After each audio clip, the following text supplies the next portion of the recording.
동지 여러분 안녕하십니까? 2023년도 6월 28일 새벽 1시 31분입니다.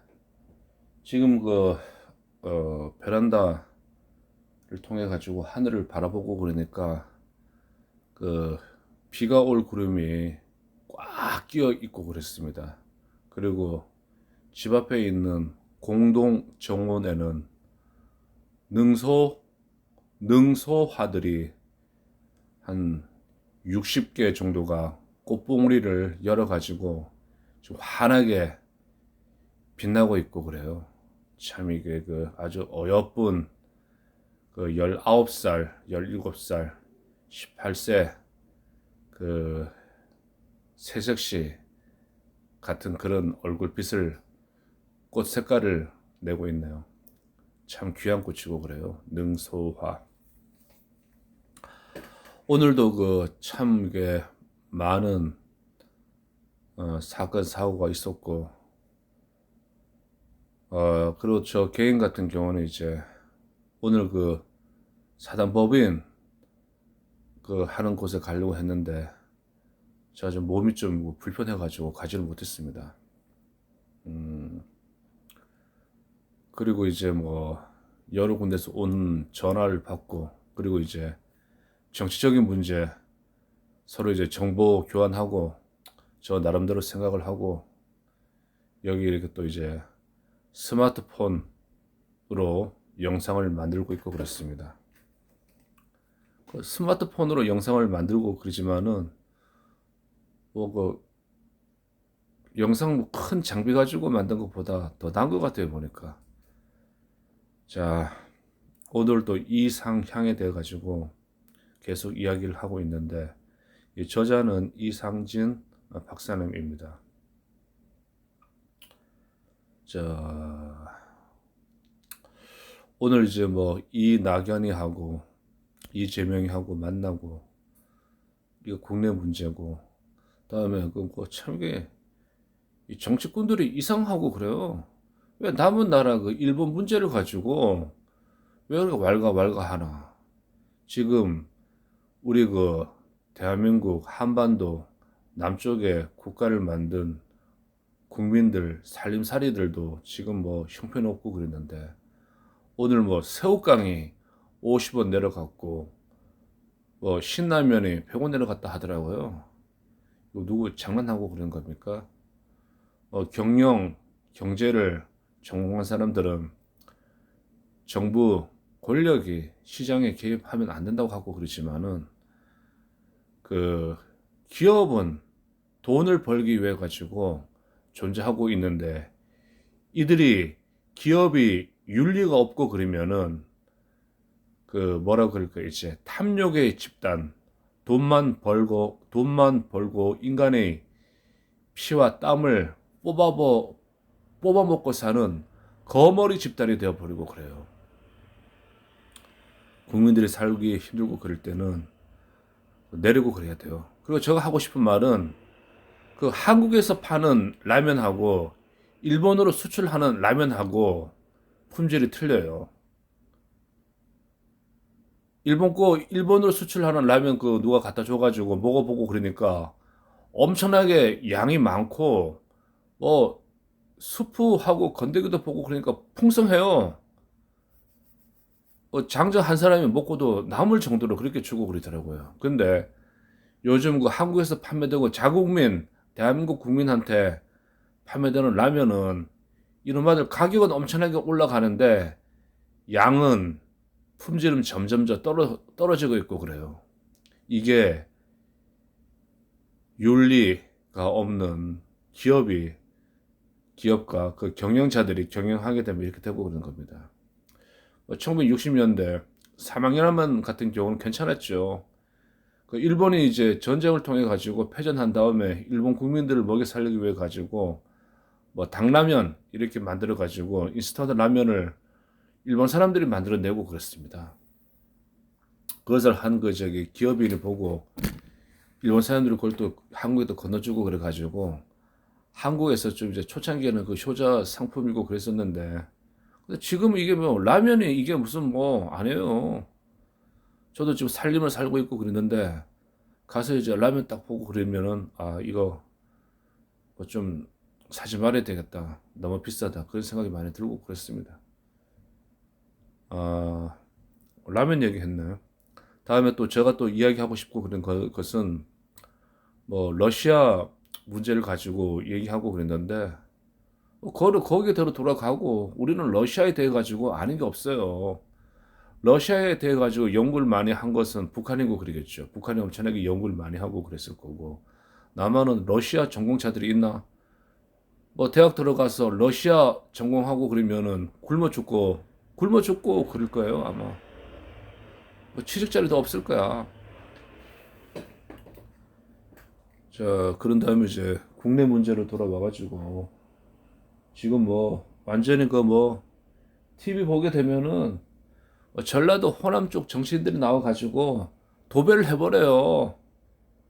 뭐 저기 지금 광주시장을 하고 있는 강기정이가 지금 뭐 텔레비에 나오고 있는데 가는 거 저기 그 옛날 국회의원하고 그럴 때 국회 안에서 꼼수를 하나 이고 그래요. 이 대한민국 정치꾼들 이거 싹 가르쳐야 됩니다.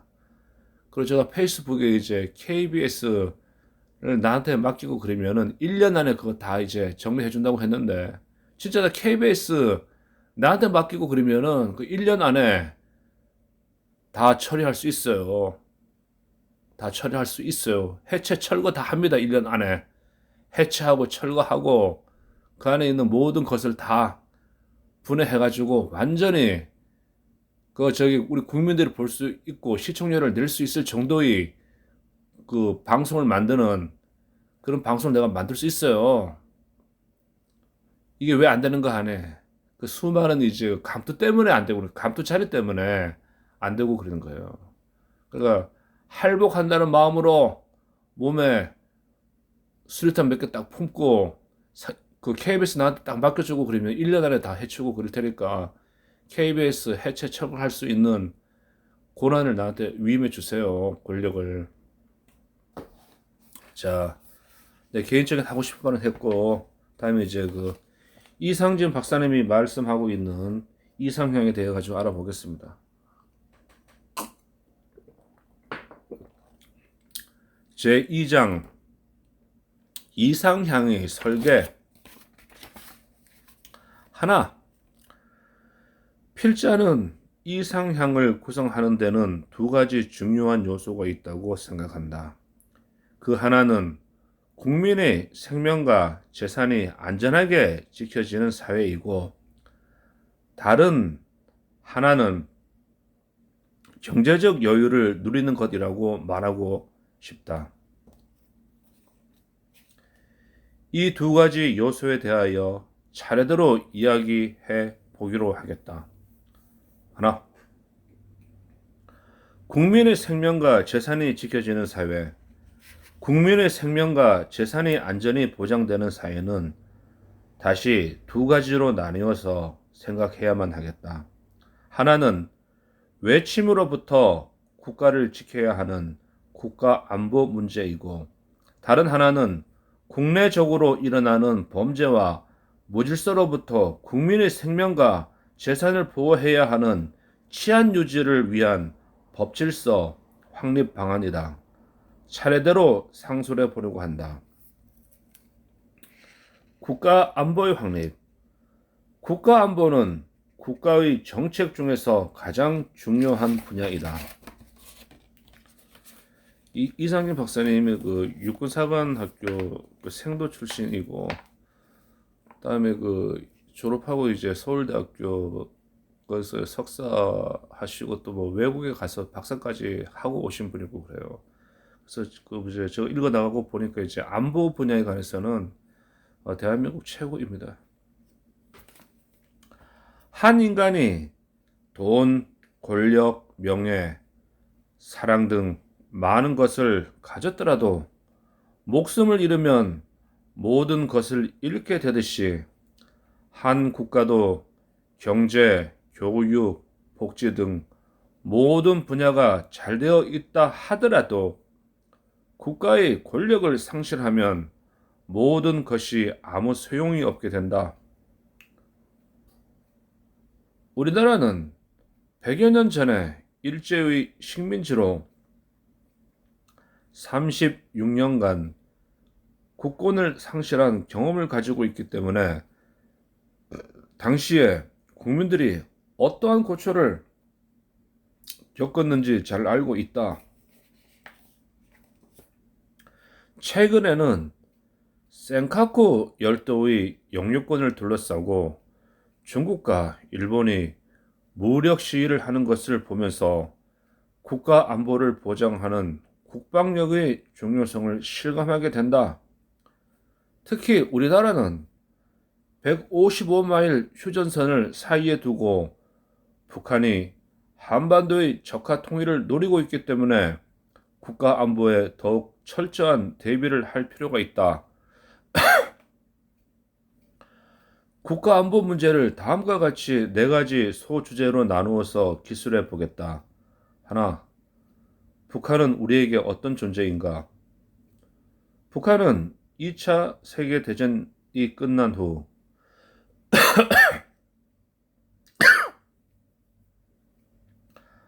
전쟁 승리국들인 미국과 소련을 양대 축으로 하는 동서냉전의 틈바구니에서 한반도가 두 동강으로 나누어지면서 생겨난 한반도 내의 두 개의 정부 중에서 대한민국의 반대편에 서게 된 하나의 계열의 정권이다.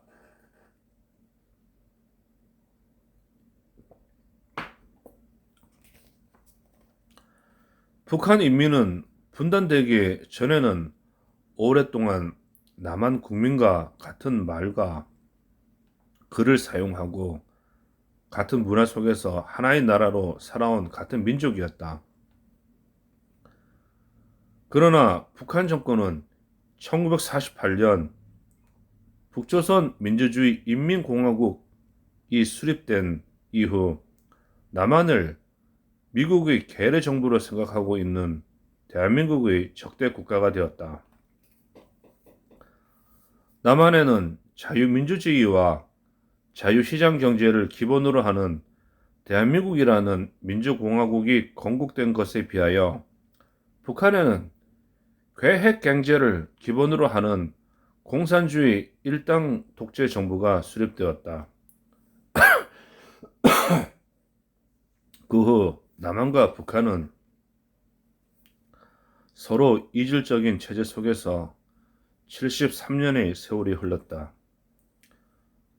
1950년 북한의 기습 남침으로 발발된 6.25 사변으로 수많은 사람들이 목숨을 잃었고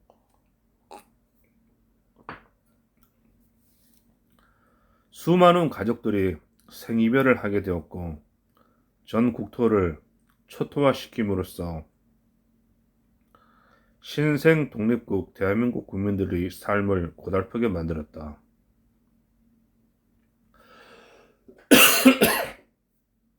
그 이후에도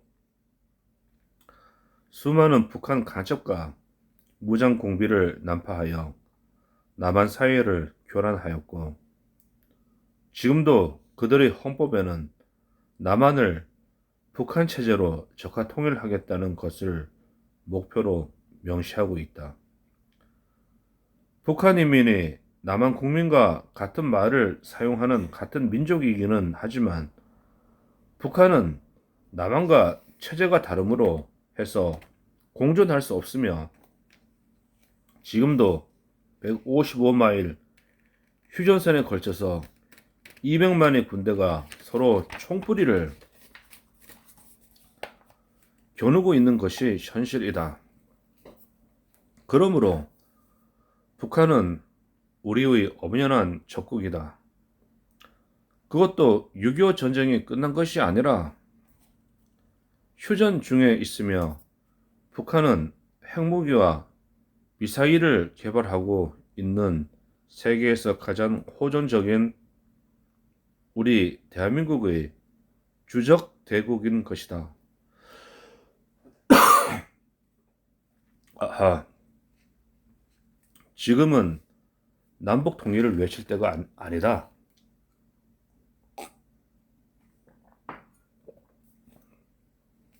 아, 감기 걸려가지고. 우리는 1948년 분단 이후 지금까지 참으로 오랫동안 통일을 염원했고 외쳐왔다. 남한, 북한, 해외를 포함해서 8천만 동포 중에 통일을 원하지 않는 사람은 한 사람도 없을 것이다. 그러나 평화적 통일은 현실적으로 불가능하다. 다음과 같이 몇 가지를 냉정하게 따져보면 알 수 있는 문제다. 첫째, 남북이 통일되었을 때 어떤 국가 체제로 하자는 것인가? 현재 대한민국은 통일 이후에도 당연히 자유민주, 자유시장 경제 체제에 이어야 된다고 생각하고 있다. 그에 비하여 북조선 인민공화국은 현 북한 체제, 즉 노동당 주체 사상 사회주의 경제 체제를 주장하고 있다고 보아야 한다. 이런 상황에서 평화적 통일이란 남북한 중에서 어느 한쪽이 자신들의 체제를 양보해야만 가능한 것이다. 어느 쪽이 양보할 것으로 보는가? 어느 쪽도 양보를 안 할 것으로 보는 것이 합리적인 생각이다. 따라서 평화적 통일이란 불가능한 것이다. 현재 남한 내에서 널리 이야기되고 있는 평화통일이란 구호는 북한의 적화통일 정책에 동조하는 사람이든지 아니면 상세한 내용을 충분히 분석 검토해보지 않은 사람들이 단지 통일이 되었으면 좋겠다는 막연한 염원을 표현하는 것에 불과하다고 본다. 왜냐하면 북한이 제시하는 연방제 통일이란 것이 내용적으로 적화 통일을 의미하기 때문이다. 평화 통일이 불가능하다면 통일을 하려면 전쟁을 해야 한다. 그러나 과연 전쟁을 하더라도 통일을 해야 할 가치가 있을까? 필자는 아니라고 본다. 그냥 현재처럼 남한은 자유민주주의 시장체제로 북한은 자신들이 원하는 체제로 살아가는 것이 전쟁보다는 훨씬 바람직하다고 생각한다. 그러나 현재와 같이 남한 내에 좌익 세력이 득세할 경우에는 북한이 원하는 대로 한반도 적화 통일은 가능하다고 본다. 이것이야말로 저들이 외치는 평화적 통일이지만 대한민국의 자유민주 시장 경제 체제의 이념을 신봉하는 국민들로서는 상상도 할 수 없는 악몽인 것이다. 따라서 우리는 지금 평화통일 운동으로 국력을 낭비할 때가 아니다. 많은 사람들이 모여서 통일이라고 외치기만 하면 통일이 되는 것도 아니다. 이제 통일을 하루라도 빨리 해야 한다는 조급함을 잠시 접어두고 자유민주주의 체제로 통일할 수 있는 여건이 성숙될 때까지는 대한민국의 번영에 전념해야 한다고 본다. 그런데 통일을 해야 한다고 자꾸 외치게 되면 남한과 북한 쌍방 간에 혹시 자신들이 체제로 흡수 통일하려고 하지 않나 의심을 품게 되고 서로 흡수 통일을 당하지 않기 위해서 군비 경쟁만 소모적으로 하게 된다. 왜 이루어질 수도 없는 통일을 해야 한다고 자꾸 외쳐야 하는가? 현재 국가 안보의 위협 요소는 무엇인가?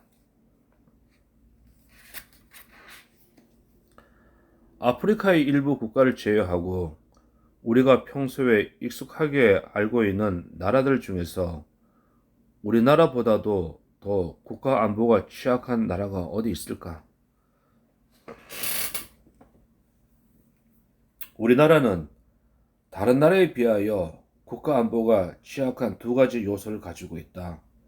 그 하나는 6.25 사변 때 우리나라를 침공했던 북한이 아직도 155마일 휴전선 북쪽에서 서울 불바다 운운하면서 남쪽을 향해 총뿌리를 겨누고 있다는 사실이다.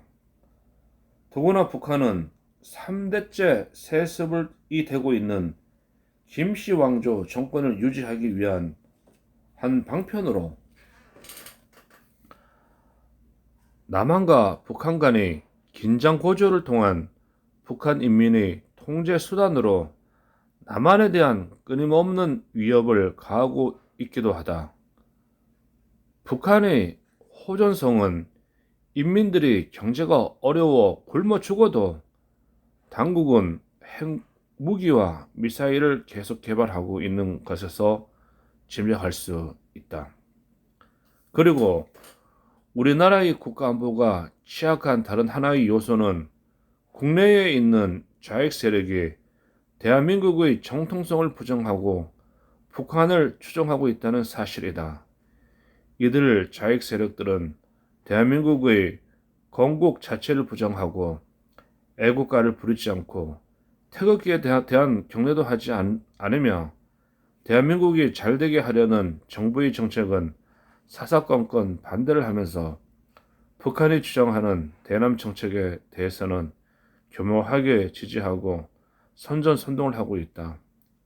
이런 반역적 행동은 치열한 국제 경쟁 상황에서 우리나라의 국제 경쟁력을 크게 떨어뜨리게 되는 요인이 되고 있다. 필자는 북한의 군사적 위협보다는 남한 내 좌익 세력의 반역적 활동이 국가 안보에 더 큰 위협이 되고 있다고 판단된다. 따라서 지위 고하를 막론하고 국가 반역 활동에 대해서는 엄벌에 처할 수 있는 법을 제정하여 자국민에 의한 반국가 활동을 일수하는 것이 시급하다. 지구상 어느 나라도 자국의 안보에 반역적 활동을 하는 세력을 용서하는 나라는 없다. 반국가 역적 활동의 척결에 대한 소견은 나중에 다시 자세히 다루기로 하겠다.